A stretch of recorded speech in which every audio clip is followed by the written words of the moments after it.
Welcome back. Now, the #1 story of the week. The White House's infrastructure deal includes $47 billion for cyber resiliency. That money would be the biggest investment in resilience ever. Essye Miller is CEO for Executive Business Management. She's former Principal Deputy Chief Information Officer at the Department of Defense. Suzanne Spaulding is Senior Advisor of Homeland Security at the Center for Strategic and International Studies. She's former Undersecretary at the National Protection and Programs Directorate at the Department of Homeland Security. Friends, welcome. It's good to see both of you. I mentioned the infrastructure deal.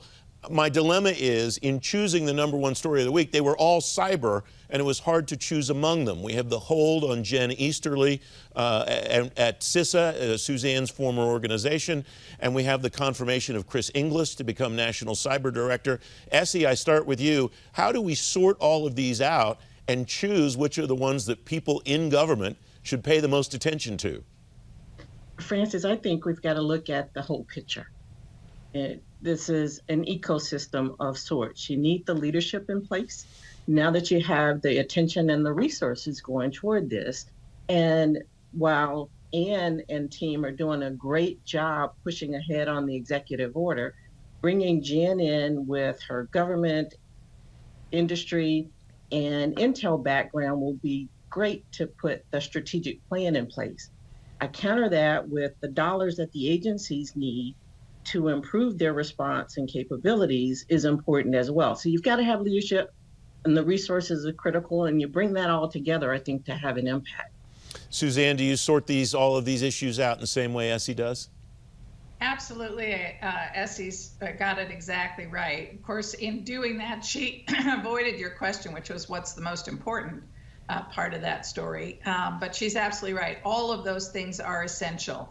I do think that for this week, the two most important stories probably are Chris Inglis's confirmation and what didn't happen, which was the confirmation of Jen Easterly. I do think it is urgent to get that leadership in place. The career folks who are running CISA today are very competent. They're doing a great job. But there's only so much they can do without political leadership, particularly when they know that, it's pending. So a lot of decisions continue to be pending as well. And so we really do need to make that happen.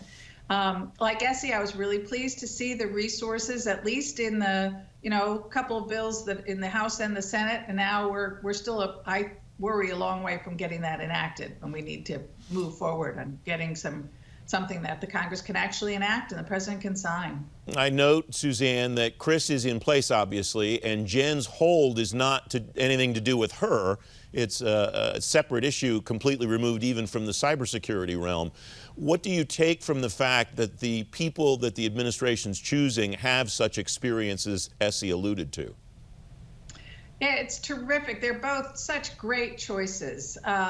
I served, of course, with Chris Inglis on the Cyberspace Solarium Commission, and so I got to see him up close and personal, and he and I also were in the administration at the same time years ago.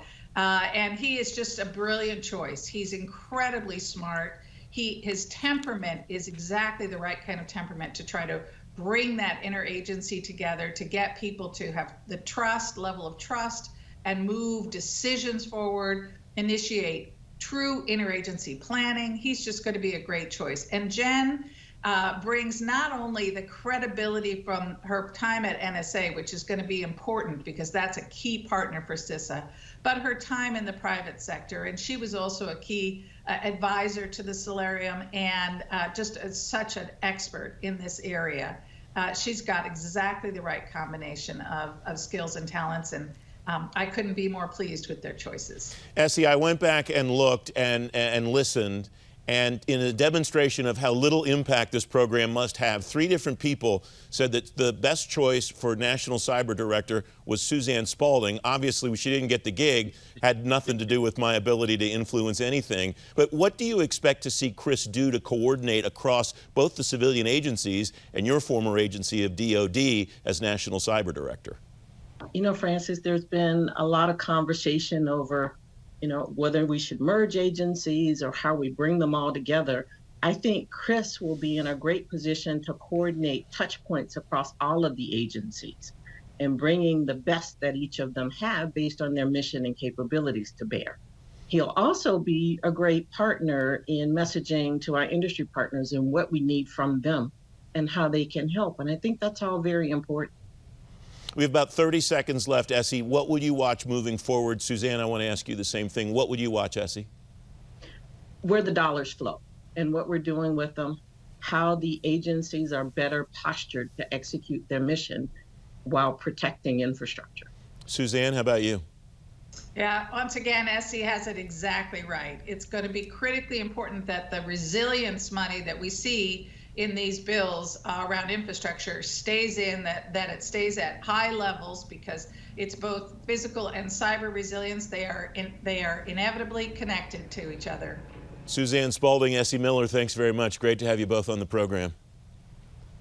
Thanks, Francis. Great to be here. Thanks, Francis.